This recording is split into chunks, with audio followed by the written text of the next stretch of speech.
Welcome to the deep dive.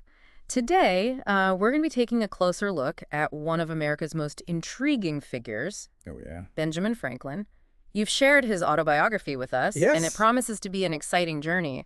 But before we crack open this window into Franklin's mind, Okay. I have to ask, did you know that the original manuscript had a pretty wild ride before it ever got published? It's true. Multiple hands even survived a shipwreck. Oh, It's a testament to the enduring power of Franklin's story. wow. I guess some things are just meant to be shared with the world. Okay, so let's dive into the story of this self-made Renaissance man, starting at the very beginning.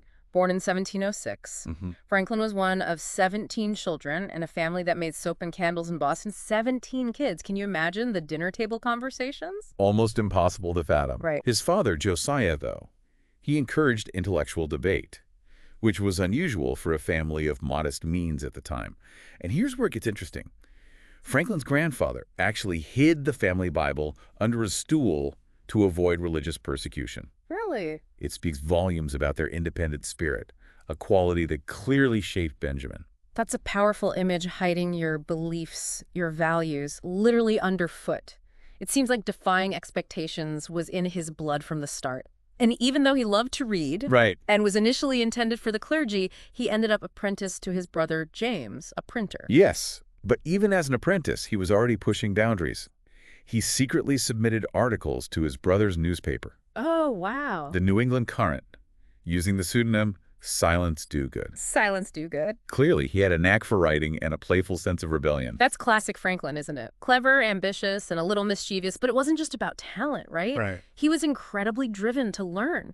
I read that he taught himself arithmetic Yeah. navigation, even adopting a vegetarian diet for a while so he could afford more books. Absolutely.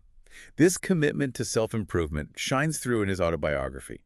He was constantly challenging himself, seeking knowledge from any source he could find. This intellectual hunger would prove essential throughout his life. So, armed with this self-taught knowledge and a growing ambition, Yeah. he eventually set off on his own, landing in Philadelphia in 1723. Picture this. Young Ben, walking up Market Street, fresh off the boat, with rolls of bread under his arms, and looking, frankly, a bit disheveled. It's almost a cinematic image, the unassuming arrival of a man who would go on to transform the city. He began working as a printer, but his ambitions soon outgrew just taking orders. Yeah. He partnered with Hugh Meredith to start his own printing business, and their big break came when they acquired the Pennsylvania Gazette. He transformed the Gazette into a must-read publication, using clever strategies to outmaneuver competitors. Like, for example, he offered interest-free loans to new subscribers, cleverly creating a loyal customer base. He even introduced creative advertising techniques, using larger fonts and illustrations to make his ads stand out. It was a remarkable blend of business acumen and innovation. It sounds like he was a master of marketing, way ahead of his time. He understood how to capture people's attention and build a lasting brand. Absolutely. And of course, we can't forget his inventions. The Franklin stove, for example, Right. was designed to be more fuel efficient and safer than traditional fireplaces. Think about the impact of that invention. It made homes warmer and safer during a time when heating was a major challenge. Yeah. And what's remarkable is that he didn't patent it, believing knowledge should be shared for the common good.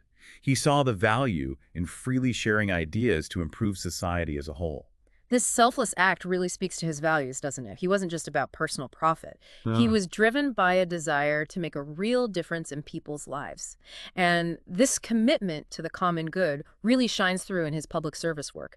He founded the Junto, a discussion group dedicated to self-improvement and community issues. The junto was more than just a social club. It was a breeding ground for solutions to real-world problems.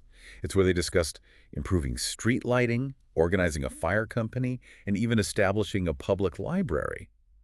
It's incredible to think that these seemingly informal gatherings would have such a lasting impact on Philadelphia. Speaking of the library, Yeah. the Library Company of Philadelphia was the first public lending library in America, Right. a concept we now take for granted. Absolutely. It was a revolutionary idea at the time. Absolutely.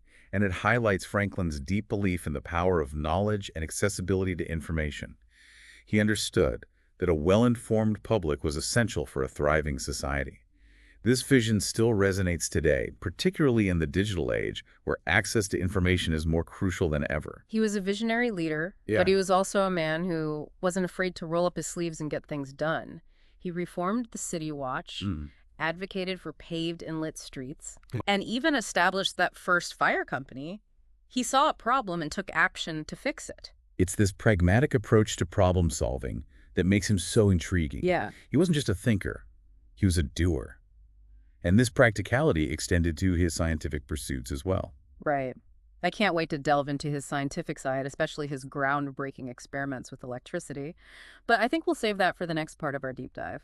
Yes, the legendary kite experiment and the invention of the lightning rod are definitely worth exploring in more detail.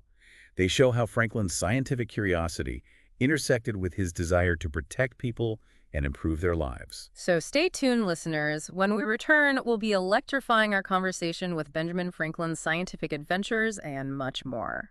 Welcome back to the deep dive. Before the break, we were unpacking Benjamin Franklin's early life, his entrepreneurial spirit, and his remarkable contributions to Philadelphia. Right. But as you know, his story doesn't end there. Today, we'll be exploring how Franklin's knack for innovation wasn't limited to printing or city planning. He was also a groundbreaking scientist, Yes. and his work with electricity would make him an international celebrity. It's amazing to consider how someone who was essentially self-taught in science could make such a profound impact on the field. Yeah. It speaks to his incredible curiosity and his ability to grasp complex concepts. Okay, so let's talk about the experiment that everyone knows, Okay. the kite and the key. Right. What exactly was he trying to prove? At the time, people knew very little about electricity. It was this mysterious force. Franklin, through a series of experiments, theorized that lightning was a form of electrical discharge. Hmm. The famous kite experiment was designed to test this theory by drawing electricity from a thunderstorm. I'm picturing him out in a field holding a kite in the middle of a storm. It sounds pretty dangerous. It was. And many scientists at the time criticized his methods, considering them reckless. But for Franklin, it was about pushing boundaries and challenging conventional wisdom. He attached a key to the kite string, theorizing that if lightning was electrical, it would travel down the string and charge the key. And it worked. It did. He was able to draw sparks from the key, proving his theory. Right. It's a story that's captured the imagination of generations. The impact of this discovery was huge. It revolutionized our understanding of electricity and paved the way for countless inventions, from the light bulb to the electric motor. And speaking of inventions, Yes. let's not forget the lightning rod, a direct result of his research. It's incredible to think that something as simple as a metal rod placed on top of a building could save countless lives and structures from fires caused by lightning strikes. Absolutely. He wasn't just a theoretical scientist. He was a practical problem solver. Precisely. He believed that knowledge should be applied to improve people's lives.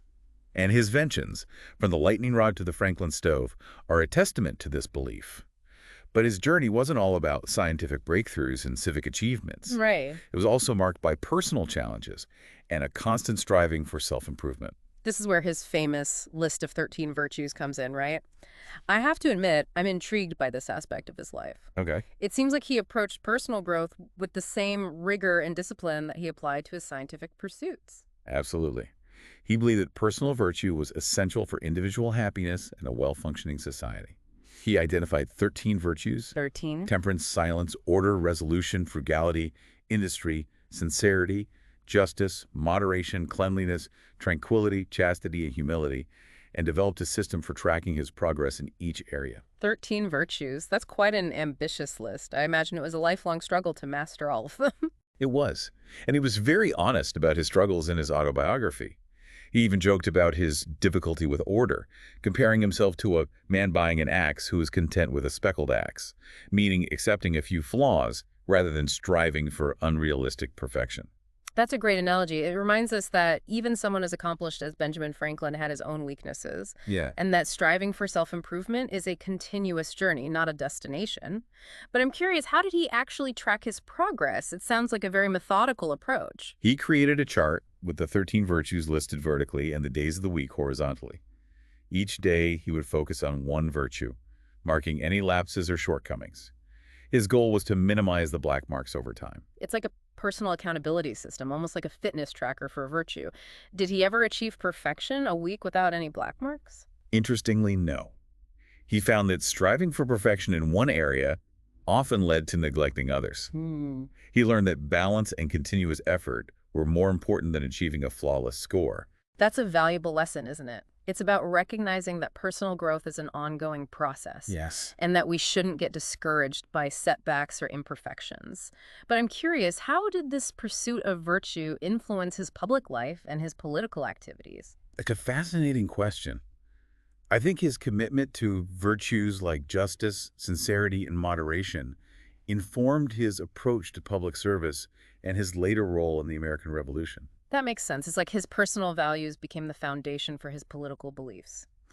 But before we delve into that chapter of his life, Okay. let's rewind a bit and talk about his experiences during the French and Indian War. This period seems to have been a turning point in his relationship with Great Britain. You're right. It was a time of growing tensions between the colonies and the British Crown, and Franklin's experiences during the war would shape his views on British rule and sow the seeds of his revolutionary spirit. One particular incident stands out: his involvement with General Braddock's expedition. Okay. He ended up risking his own money to supply the army with wagons and horses. That sounds like a risky move. It was. The Pennsylvania Assembly was hesitant to allocate funds for the war effort. But Franklin, seeing the urgency of the situation, personally guaranteed the payment for the wagons, putting his own finances on the line. That suggests a deep belief in the British cause, or perhaps a strategic move to gain favor. It's a complex issue. I think it was a combination of factors. He believed in defending the colonies, but he was also acutely aware of the logistical challenges of fighting a war in the American wilderness. Right. He understood the need for pragmatism and decisive action. So he wasn't just throwing money at the problem. He was trying to find practical solutions to ensure the success of the campaign. But as we know, Braddock's expedition ended in disaster. The defeat at Fort Duquesne was a major setback for the British and a shock to the colonists. Franklin, who had witnessed Braddock's overconfidence and his dismissal of colonial advice, wasn't entirely surprised by the outcome. He even warned Braddock about the dangers of marching through the dense forests with heavy wagons and artillery, Yes. making them vulnerable to ambush. Yes, he drew upon his own experiences on the frontier and his understanding of Native American warfare tactics. But Braddock, blinded by his European military training, disregarded Franklin's advice. It seems like this experience, along with his ongoing struggles with the proprietary family over taxation, began to sow seeds of doubt in his mind about the effectiveness and fairness of British rule. Absolutely. These events, coupled with his growing frustration with British bureaucracy and their dismissive attitude towards colonial concerns, would play a significant role in shaping his future political path. So it sounds like these were pivotal years for Franklin, both personally and professionally. His scientific discoveries were gaining international recognition. Right. His civic engagement was transforming Philadelphia, and his experiences during the French and Indian War were challenging his views on British authority. It was a time of tremendous growth and transformation for him, a period that would lay the foundation for his pivotal role in the American Revolution. This is where things start to get really interesting, isn't it? We're on the brink of a revolution, and Benjamin Franklin, with his unique blend of intellect, pragmatism, and unwavering belief in the rights of the colonists, is about to step onto the world stage. Stay with us, listeners. When we return, we'll explore Franklin's journey as he navigates the tumultuous years leading up to American independence and his role in shaping a new nation. Welcome back to the Deep Dive. We've been on an incredible journey with Benjamin Franklin, from his humble beginnings as a printer to his groundbreaking scientific discoveries and his growing disillusionment with British rule. And now, as we enter the final chapter, we find him at the heart of a revolution.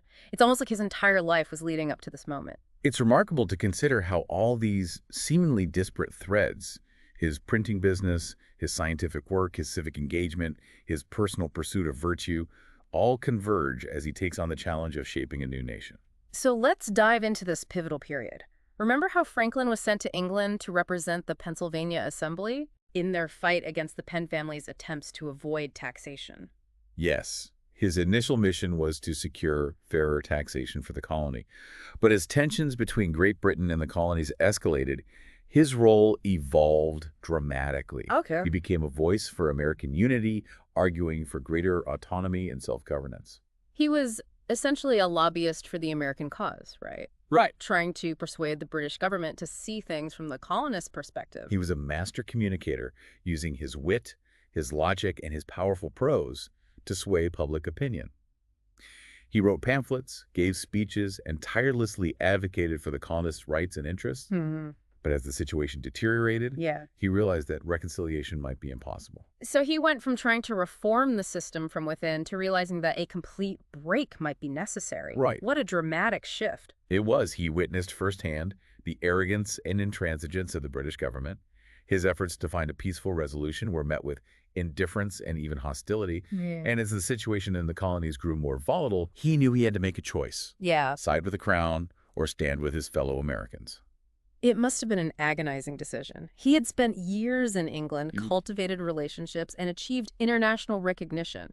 To turn his back on all of that couldn't have been easy. It was a defining moment. Yeah. And ultimately, his loyalty to his homeland and his belief in the principles of self-government prevailed. He returned to America in 1775, Wow. fully committed to the cause of independence. So he arrives back in the colonies, tensions are at a boiling point, and he's immediately thrown into the whirlwind of revolution. What were his first moves? He was elected to the Second Continental Congress, where he helped to draft the Declaration of Independence. Wow. Imagine being in that room, surrounded by other brilliant minds like Thomas Jefferson and John Adams, crafting a document that would change the course of history. His signature on the Declaration solidified his place as one of the founding fathers of America. But his work didn't stop there, did it? No, not at all. He was appointed as a commissioner to France, tasked with securing French support for the American Revolution. Right. It was a crucial mission, and one that played a pivotal role in the colonists' victory. The French alliance was essential, wasn't it? They provided financial aid, military support, and recognition on the world stage. Absolutely. Franklin's diplomacy was key to securing this alliance. He was a shrewd negotiator, leveraging his international reputation, his scientific accomplishments, and his personal charm to win over the French court. He was truly a master of human connection. And after securing this crucial alliance, he continued to play a vital role in the war effort, negotiating treaties, raising funds, and ensuring the flow of supplies to the Continental Army. His contributions were invaluable. Yeah. He was a tireless advocate for American independence, both at home and abroad. And after the war, he returned to America to participate in the drafting of the United States Constitution, bringing his wisdom and experience to bear on the creation of a new form of government. It's incredible to think that he was there at the very foundation of American democracy, shaping the principles that continue to guide us today. His legacy is immense. He was a printer, a scientist, an inventor, a writer, a diplomat, a statesman, a revolutionary. And perhaps most importantly, he was a champion for self-improvement and lifelong learning. Right. His pursuit of virtue, his dedication to knowledge, his willingness to challenge convention, these qualities continue to inspire people around the world. He reminds us that one person can make a profound difference, that we all have the potential to leave our mark on the world. And as we conclude this deep dive into the life of Benjamin Franklin, I'm left with a sense of awe at his accomplishments and a renewed appreciation for his enduring legacy. He truly was an extraordinary individual. Yeah. And as you reflect on his remarkable journey, I encourage you to consider what sparks your own curiosity, what drives your own pursuit of knowledge and self-improvement. Yeah. What are the speckled axes in your life, those areas where you might be resisting change or accepting imperfection? How can you embrace Franklin's spirit of innovation and his commitment to personal growth to make your own unique contribution to the world? That's a powerful question to ponder. And on that note, we'll wrap up our deep dive into the world of Benjamin Franklin. Thank you for joining us on this journey of discovery. Until next time, keep exploring, keep learning, and keep striving to make your own mark on the world.